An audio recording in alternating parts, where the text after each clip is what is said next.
Hello everybody, and welcome back to Cam Critiques. When Elden Ring was first announced, I was pretty excited, and I definitely wasn't alone. I've really enjoyed all the Soulsborne titles From Software has put out over the years, and seeing George R. R. Martin's name attached to the project left me very intrigued. But I can't say I was without reservations. There are many great things about the Soulsborne games, but the one that stands out to me above all else is the superb level design. The areas are always super well thought out and everything is placed very deliberately. That's pretty much the opposite of what I expect to see in an open world. Frankly, I wasn't sure that they could pull off a merge of the two. I felt that, in all likelihood, the open world would primarily serve as unnecessary empty space between the cool dungeons, or the level design would be significantly worse overall. I had no doubt in my mind that this game would be worth playing, but I honestly expected that Bloodborne would remain the best Soulsborne title. However, I am extremely happy to report that my fears did not come true. Elden Ring has level design just as good as ever before, but on a scale literally hundreds of times larger than anything we've ever seen from FromSoft, maybe from anyone. I can't say accomplishing this feat seemed impossible, but it absolutely seemed infeasible. It must have required an obscene amount of work and planning, so much more than was necessary to put out a successful, praiseworthy title. But From Software put in that work, and it paid off. Elden Ring is an absolute masterpiece. The lands between the world of Elden Ring is truly gigantic. To get every achievement, I had to sink over 90 hours into one file. More time than I sunk into my first playthroughs of Demon Souls, Dark Souls, Dark Souls 2, Dark Souls 3, and the Demon Souls remake combined. And I'm pretty confident I still didn't see everything. Across those 90 hours, I found an extremely minimal amount of wasted space, or the copy-paste areas you expect to see in an open world. There are the frequent catacombs that are found underground serving as mini-dungeons, as well as a decent amount of caves with themes that repeat themselves, but they all have unique obstacles to face. And even with all those removed, the amount of top-quality content that is completely optional here would still be insane. When you play most open-world games, take anything Ubisoft puts out for example, it's immediately obvious what content is optional. It'll lack any unique set pieces, there are usually only a few goals that are copy and pasted, and the level of polish will be noticeably lower. When Breath of the Wild first released, its world was widely praised because this wasn't the case. While it did have a template for the majority of its side activities in the form of the shrines and towers, each shrine and tower offered a unique challenge that felt as polished as any of the game's main content. And if you wanted to explore, you could pretty regularly find mysterious temples, abandoned shacks, or villages along the coastline that were easy to miss despite offering polished, unique experiences to the player. Exploration felt truly rewarding, but Elden Ring is on an entirely different level. The vast majority of unique dungeons here are totally missable. Some of them are even hard to find.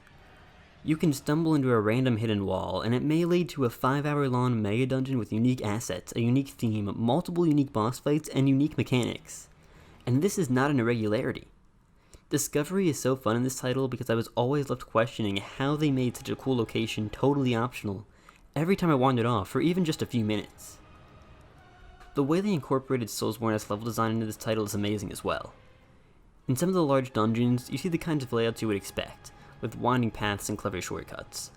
But this approach to area design even extends to the overworld. I was regularly finding crazy connections and shortcuts that led to areas I'd been to dozens of hours ago. It constantly left me in awe. This game's world is packed with so many things to do, and they're all so polished, and they're all laid out so cleverly. This game's world design is not revolutionary. It can pretty accurately be summed up as a combination of the approaches seen in Breath of the Wild and Dark Souls. But it's pulled off on such an insane scale that it doesn't even matter. I still feel completely blown away. I never expected to see a game with a world quite like this. The areas aren't the only thing that make the moment-to-moment gameplay so engaging though. The enemy design, especially the boss design, that this game offers is immaculate.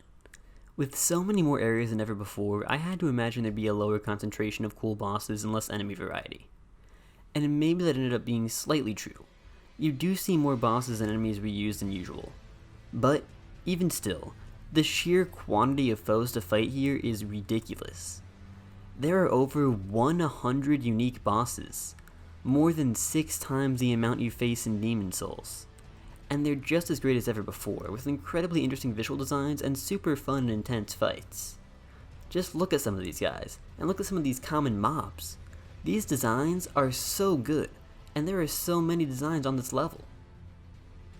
The combat system here is pretty much the same as it is in Dark Souls, but that's far from a bad thing. The core combat is easy to grasp but hard to master, and the customizability with different stats to focus on, different weapon types, and different builds is fantastic.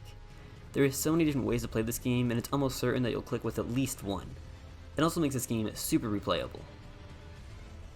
Soulsborne titles are known for their atmosphere, and Elden Ring delivers on this front as well.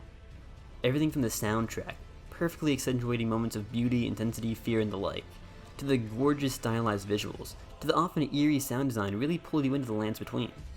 The difficulty helps to establish that deep, oppressive atmosphere that these games are so well known for, though that air of oppression is notably less thick. Visually and thematically, Elden Ring is definitely a little brighter than the standard Dark Souls, but that is not a bad thing. I don't want to spoil too much, but you've been listening to the title theme, which I might even call inspiring in tone, and look at some of these areas. Elden Ring is just as mystical and breathtaking as it is terrifying. In recent years, FromSoft titles have been packed full of lore, though they've practically lacked an overarching narrative. To get the most out of the story of a game like Bloodborne, you have to spend a ton of time sifting through item descriptions. Elden Ring isn't entirely dissimilar. You probably won't know exactly what's happening most of the time. But compared to the early Soulsborne titles, the narrative here is a lot more coherent and cohesive. Maybe this is just a result of the insane size of this game and the resulting time commitment. Maybe it's a result of George R.R. Martin's involvement. But, in addition to a nigh endless treasure trove of lore buried for those motivated to uncover, this game has cutscenes that tell a story that makes sense by itself. There are multiple characters that you regularly interact with. You get a good understanding of the world's background and its major players just from the main cutscenes. I like how Soulsborne games hide their true story. I think it absolutely helps add to their atmosphere. But in a title that's a little less oppressive and a lot larger, having a singular narrative thread to focus on was definitely appreciated. Genuinely, I think I have nothing negative to say about this game. I can nitpick here and there, but the world here is exceedingly well designed on a scope that's almost unfathomable. The enemies in combat are great, the atmosphere is rich and alluring, the soundtrack is epic and varied, the story is fascinating on multiple levels. What From Software has pulled off with this game is truly incredible. The ratio of quantity to quality here is unprecedented. If you have any interest in this game, and aren't completely turned off by the difficulty and lack of direction, I'd say that you absolutely need to give it a shot. Thank you guys for watching this video, I really appreciate it. If you liked it, I'd also really appreciate it if you liked, commented, hit the notification bell, and or subscribed. I'd also recommend you check out some of my other content, like my ranking of every pre-Dread 2D Metroid title. If you want to see additional updates about the channel, follow me on Twitter, Instagram, or join my Discord server, all in the description below. Thank you all for watching, have a great rest of your day.